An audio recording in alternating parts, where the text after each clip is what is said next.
Okay. Well, I have this little fortune cookie thing here that I got about 8 weeks ago or so. And it says, never does nature say one thing and wisdom another. Okay. What is remarkable about you? That's the second thought. There's a few thoughts in this. Well, a lot of times when you think about nature, everybody thinks, well, you know, it's only natural to get married and have children, right? Okay. Because that's what an abundance of people do. You know, a high percentage of people do this, okay? But it doesn't mean that it's for you. Just like every little boy wants to play baseball, don't they? Well, not necessarily. Some might want to play the trumpet or the piano, okay? And so I remember years ago, a woman, I think it was about 19 years ago, about that. She came to me and she said, you know, my son loves to dance and he loves to perform and he loves to sing and he wants to do ballet, and my husband's very upset. And I'm like, why? I said, you know, you have 2 nice children and they're healthy, aren't they? And she said, oh yeah. She said, you know, one is very rough and tumbly, that boy, and then the other boy is, you know, musical and, you know, wants to dance, and I don't really see anything wrong with it. She said, but my husband really does. And I said, well, how does the child feel about it? She goes, well, he's only conflicted because, you know, dad is. You know, his dad is. So that's a dilemma, okay? Now, when you're an adult, you're going to run into other things. But then you have those in-between times of being a teenager. And the hardest thing to do when you're a teenager is to not be accepted by your peers.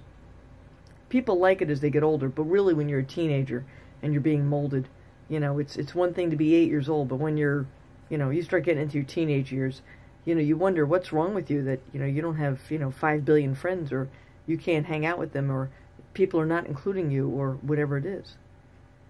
Well, there's another way to look at it also. What is remarkable in you? And all of my life, that is one of the things that I've had to think about, but instead of me thinking about it, I looked at it from a different avenue, because I didn't have a lot to jump on when I was a kid, because I was born in 1962. But I had a lot more opportunity than my mother ever had. So I jumped on that. The fact that I knew that I was going to have more opportunity. So whatever opportunity I was given as a kid, what did I do? I took it. I took advantage of it. And I ran with it. Literally and figuratively.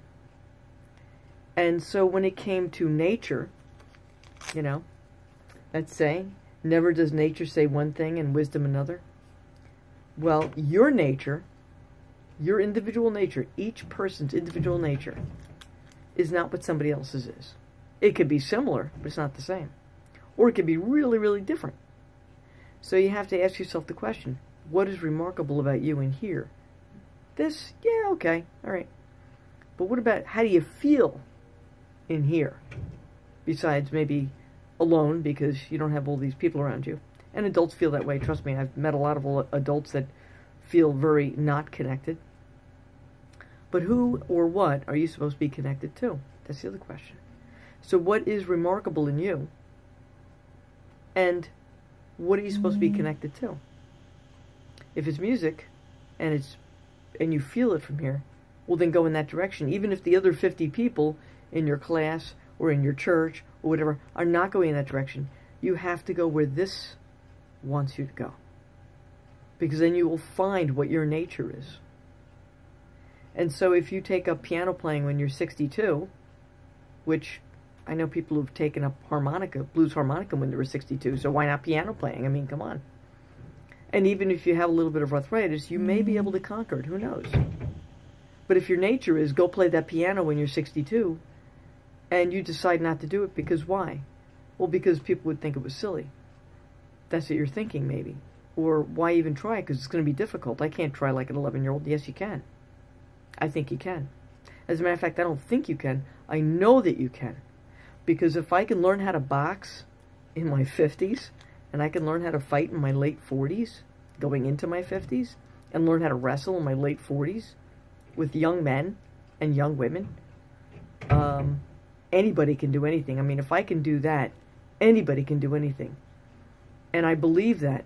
And I have, I have my issues with my body that I was born with. And I've had to overcome them. But as time progresses, believe it or not, I've become a little bit partially callous to them. I've also developed a mechanism to not really feel bad about them. I'll get annoyed by them because they'll get in my way. But then by now, I'm in my 50s, I'll be able to work around them. And I just don't tell everybody about them. I won't tell my trainer, my boxing trainer. He doesn't need to know. I mean, unless I'm gimping in the door. But I call it faking it. I tape up the foot. He doesn't see it. I walk in the door. And he asked me how I'm feeling, and I use a Chris Eubanks line. Chris Eubanks was a boxer originally from England, I believe, from Britain, from Great Britain. And Chris Eubanks was asked, how did he progress forward and become so successful? And it was something he learned actually from a boxing coach in New York City when he transplanted to New York City here. And the boxing coach told him, and if you ever get a chance, go look on Chris Eubanks' site about, I think it was David Frost who interviewed him. And he said, what was it that you learned when you came to New York City? He said, well, my boxing coach in New York City, Chris Eubanks responded, said, you don't need to tell everybody exactly how you feel. Just give them one line like, I feel great. I'm great. It's a good line. Because the more you tell yourself you feel great or that you are great, you'll begin to feel better and better and better about yourself. And what someone says about you will feel a lot less painful, maybe, if it's in that direction. It'll slide right off you most of the time. There are things that might get under your skin, but they go away. The more you say, I feel great. When you feel lousy, say, I want to feel good. And then if somebody asks you, you can just say, I feel great. Great. You can just use word. If somebody says, how do you feel? You go, great. It's easy. It's one syllable. Keep it simple. And then, when you go home, take care of your wounds. But sometimes in the public eye or out in public, it is probably better to respond in a very positive way. And then privately, if somebody says, well, how you really do it, if they really care, then you can do that depending on your professional level and what you're doing and whatnot. But in order to feel remarkable, you need to learn how to overcome your obstacles. And sometimes our obstacles are our own selves getting in our own way. And so therefore, we don't feel great that day, and we don't feel like a great person, or we don't feel like a good person. Even if we've done things right, a lot of times good people, great people, they don't feel very good about themselves for whatever reason. Could be an old feeling from their childhood, it could be anything. But when those same people learn how to forge ahead with saying positive things to themselves, like, I want to feel good, or when somebody asks them how they're doing, and even if they're doing not so, you can say, well, I'm learning. I feel great. I'm learning. I feel great. This is great. That's great. So I learned that from Chris Eubanks. I'm stealing that from him. I've been using it a lot over the last couple of years after I saw his interview. I think it was with David Frost. You'll have to YouTube that. So, and I'm going to put this on YouTube, of course. So think about what your nature is from here, not what people are telling you right here. It says it here, never does nature say one thing and wisdom another. Your wisdom and your nature are really primarily in here. And here, your gut feeling. Your gut, if it feels right, it's probably right. No matter what anybody else is saying around you. Well, food for thought. Have a great day. Stay safe.